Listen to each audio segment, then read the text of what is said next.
tomoqdagi ikkita infeksiyani deb ichakdagi butun bir boshli armiyani qirib yuborish kerakmi? Buni odamlarni o'zi tushunib yetish kerak. Vrach nima qilsin? Boradi yozadi keyin. Nimadir yozish kerak-ku. Meni yaxshi qil deydi. Nima bo'lsa ham yaxshi qil, tuproq yozsang ham ichaman, suv yozsang ham ichaman, nima bo'lsa ichaman, somon bo'lsa ham yeyman deb boradi. Keyin aytganini qiladi. Vrachga savol berish kerak. Assalomu alaykum doktor aka, yaxshimisiz? Siz nima mutaxassisiz? Ha, pediatrman. Siz bizga nima diagnoz qo'ydingiz? Bu nima bu? Baraka topkir. Oti bormi? Nima, gerpesmi, grippmi, sitomegalovirusmi, taksoplazmami, kandidami, nima bu o'zi? Agar jo'yali gap gapira olmasa, diagnozingizni точно ayta olmasa, nimaga lecheniya yozdirasiz siz?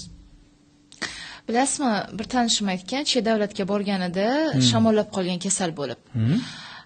Klinikaga borganda suyuqlik ichasan bo'ldi. Shuni yozib bergan. Endi ko'proq suyuqlik ichasan. Antibiotik yozmagan, tushunyapsizmi? Demak, shamollash, qaysidir grippni ko'proq suyuqlik ichib chiqarib yuborish mumkin ekan. Albatta mumkin. Men hozir butun meni eshitib turgan o'zbek lab zabonini tushunadigan odamlarga bitta yangilik aytaman. Shamollash davolasa 7 kunda yaxshi bo'ladi, davolamasa 1 haftada yaxshi bo'ladi.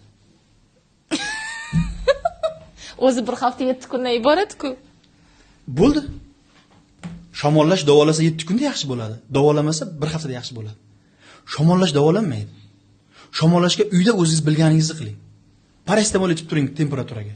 Yevropa shunga asoslangan. Xuddi shunday. Siz shamolladingizmi? Bo'ldi, 7 kunda o'tadi, iloj yo'q. Antibiotik boshlasangiz ham 7 kunda o'tadi, boshlamasangiz ham 7 kunda o'tadi. Iloj yo'q. To'g'ri. Bu standart bu. Daminov Shuhrat Nosirov degan professor ustozimiz 80 ga kirgan. Endi o'lishlaridan 1-2 yillar oldin. Bolam shamollash deb o'zlari shamollab o'tiribdi. Professor, terapevt. Shamollash davolasang 7 kunda yaxshi bo'ladi, davolamasang 1 haftada yaxshi bo'ladi. Hech esimdan chiqmaydi. Men butun xalqimizga shuni aytaman. Shamollashni davolamang, shamollashni yengillashtiring. Shamollashga antibiotik olib, bir nimalar qilib xarajat qilmang. O'sha pulga ovqat olib kelib yeng. Go'sht yeng, ovqat yeng, immunitet ko'taring, aptekalarni sindirib yuboring. Umuman shu. Biz aptekalarimizni yarmi shamollashga tabletka, o'zi jarchi. Immunitetga nima kerak bu? Ana endi Yevropani doktori nima qildi? Siz aytgan doktor narsa yozmadi-ku. U ana patsientni qutqardi. Keyingi kasalliklardan qutqardi.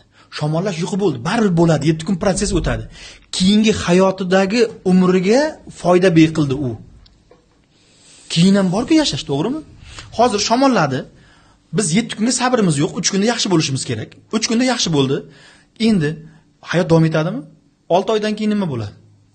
Yana shamollash mumkin-ku. Keyin nima bo'ladi? Keyin yana ham og'irroq bo'ladi. Undan ko'ra boshidagi 1 yilda boshidagi shamollashda inqillab 7 kun bir mola qilib amallab o'tkazsak, to'g'ri. Keyingilari bizni keyin qo'rqita olmasligi kerak-da. Shamollashdan hech kim qo'rqish kerak emas. Shu narsani yodlab oling. Davolasa 7 kunda, davolamasa 1 haftada yaxshi bo'ladi. Bo'ldi. Bu qoida, oltin qoida. Voy Abdulatif aka, rahmat. Biz bolalarimizning organizmini rasvo qilib o'pmiz, ota-onalar, to'g'risi. Chunki har shamollaganida dori beramiz, har masalan bor shunaqa 2-3 ta mashhur dorilar ichgandan keyin o'tib ketadi. Lekin o'zimda sinab ko'rganman-da shamollaganimda, ichmaganman, o'tib ketgan. Yashang. Endi shamollashda o'tib ketmasa nima bo'ladi? Xo'p, yo'talib yurasiz, ozgina nimadirlar, yana o'ng'arilib ketadi. Organizm o'zini tiklaydi, immunitet sal yaxshiroq bo'lish kerak edi. Uchun shamollashdan immunitet yaxshi bo'lsa asorat qolmaydi. Ovqatlanish har xil qilish kerak. Meva-cheva, zelenlar, ichimliklar yaxshi, ko'proq. Paracetamol bo'ldi.